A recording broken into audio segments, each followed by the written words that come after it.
Alright everyone, real quick. Why was Chrysler afraid of VinFast? Because VinFast 8.9, and it's slowly coming for Chrysler's 300.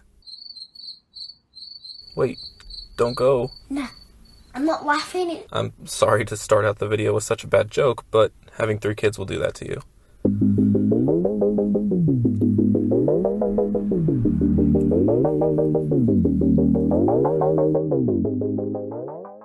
Welcome to the channel.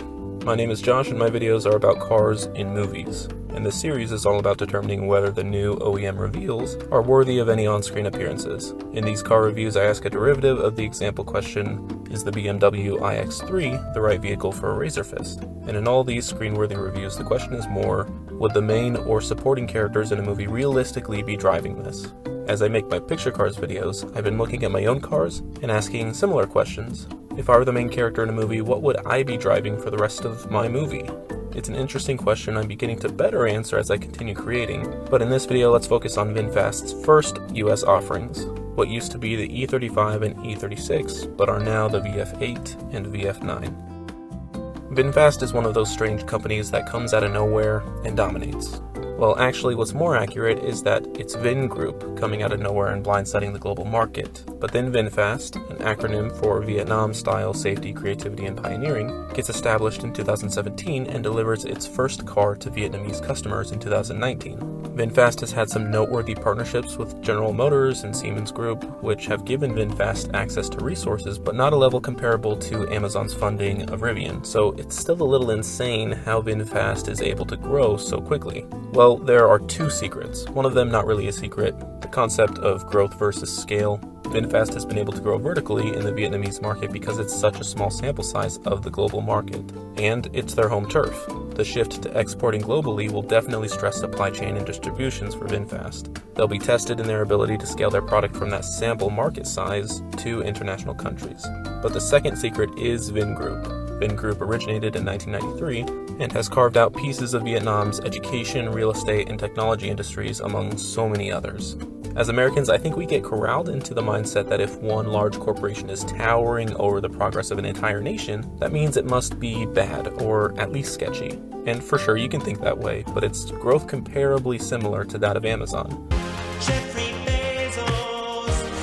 You just haven't heard of it because it's not dealing with products or services in the United States that you're familiar with. But I'm sure as dealerships open in California and VinFast focuses in on a manufacturing location in the US, investigative reporters will start doing to VinFast what they've done to Nikola.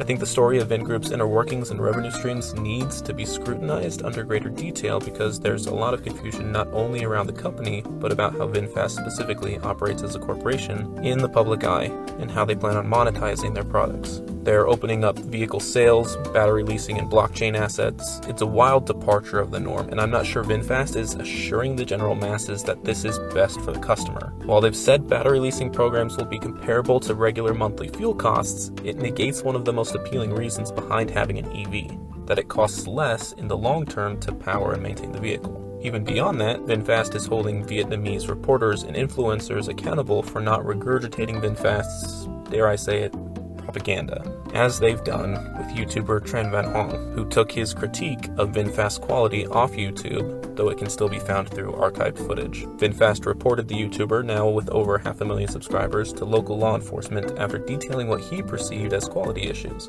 Though the fallout remains to be seen since no charges have officially been reported. Said VinFast about this controversy, "This is the first time we have reported someone to the authorities in order to protect our reputation and our customer. If a similar incident were to occur when operating in the United States, we would also submit a request to the authorities in accordance with local law and to protect our legal rights." It's kind of crazy to think that just doing this video is kind of edgy.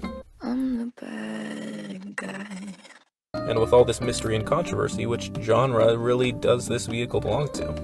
I think this company and this vehicle would work well in a This Is Us storyline. Not best, but it'll work in existing context. Just like how contextually the BMW iX3 makes sense for Razor Fist and Shang-Chi and the legend of the longest movie title in Marvel history. I do a neat breakdown through the link in the description. I'll try to explain a little bit better as we move on to the VinFast VF9, but I just briefly wanted to insert in your minds as you watch this video that these cars need to be made in order to make you feel like the star of your own show. And if they don't right now, then that's okay, but I'm the main character in my movie, so would I drive a VinFast VF8? I'd obviously like to give more circumstances where this vehicle is competitive on screen and will outshine the other cars that auditioned, but I think the best way to do that is just by diving into the specs as quickly as possible and crafting the story around them. Starting at $41,000 for the vehicle, and not the battery subscription or the over-the-air packages. What?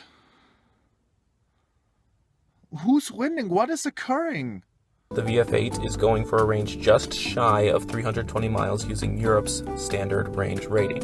While the US's EPA range rating isn't as easy to predict and won't be released until later this year, you can take off a good chunk, and an appropriate percentage is commonly agreed to be 20%, meaning the EPA could say the range is somewhere around the 256 mile mark. Driven by a pair of motors that will deliver 402 horsepower and 472 pound-feet of torque, this system is supported by a 90 kilowatt-hour battery pack. This is bigger than the battery found in the Hyundai Ioniq 5, which was recently given a feature in the new Spider-Man movie. However, the Cadillac Lyriq, if not the same price segment, a similar overall size, touts a 100 kilowatt-hour battery while also going for 300 miles of range. From an initial perspective on this vehicle, this doesn't appear to be an overly efficient battery chemistry, so I'm eager to get more details about that. However, VinFast is guaranteeing that no matter the year or mileage, they will recycle and replace the battery after the capacity has depleted below 70%. Other fun specs are the 5.5 second acceleration time to get to 60 miles per hour, a touch quicker than the tried and true Volvo XC60, but will be sluggish against the peppier XC40 Recharge, though the VF8 is 7% or 1 foot longer than the electric Volvo. We'll start seeing deliveries in Vietnam next month, barring any Musk-level empty promises. Even when those start coming out, it's going to be hard to tell whether they are up to competitive level with other Asian automakers. And yes, to me, VinFast's real competition are Mazda, Mitsubishi, and honestly, Chrysler. While Mazda is a smaller part of Toyota, so too is Chrysler a smaller part of the more successful Dodge and Jeep, really Stellantis.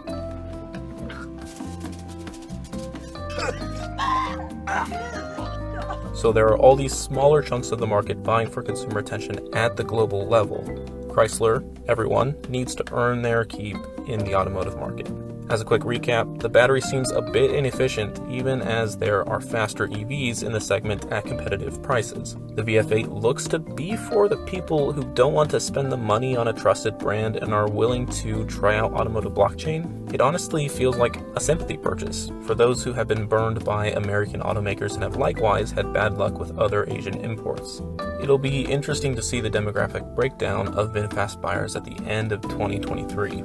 Anyway, let's continue and look at the VF9. Typically, I only do these videos one at a time, but they were both released at the same time and got their green light for import at the same time and got their name changed at the same time, and they're just fraternal twins, right?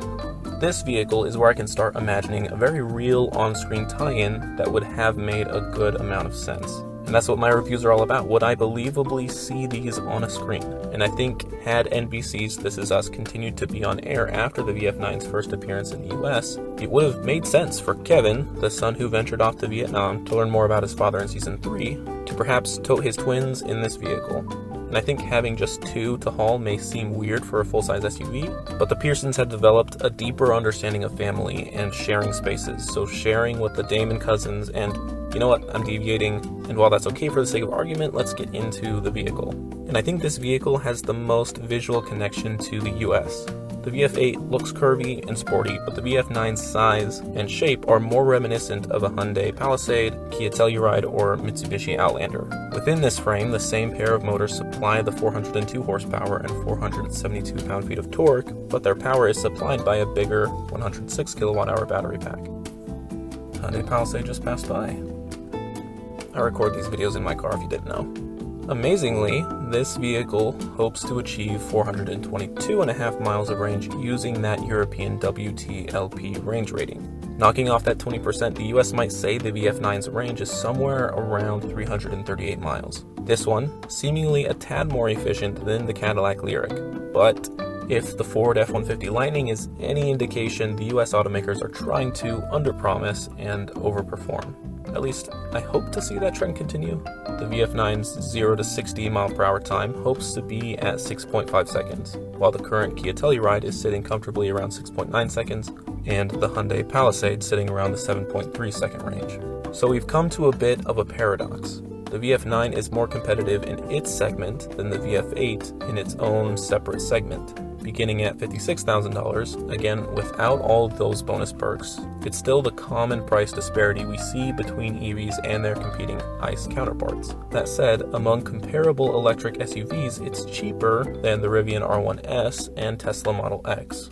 Again, at the starting point.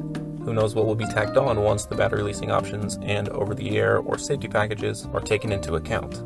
Besides the performance specs, the VF8 and VF9 share more common design elements happening inside the cabin that continue to deviate from the norm. Perhaps the most notable deviation when looking at the interior is the appearance of the shift selector row of buttons along the armrest's center console. There has been a lot of debate about FCA's initial use of the shift dial, so I'm sure that was taken into account while innovating. And automakers have been removing the shifter from the tree over quite some time, so the standard new car buyer is used to some level of innovation. But why not just use a more familiar design? I think the reason goes with the next design feature we'll get to in a minute, by trying to remove as much clutter as they possibly can from the driver's immediate field of vision.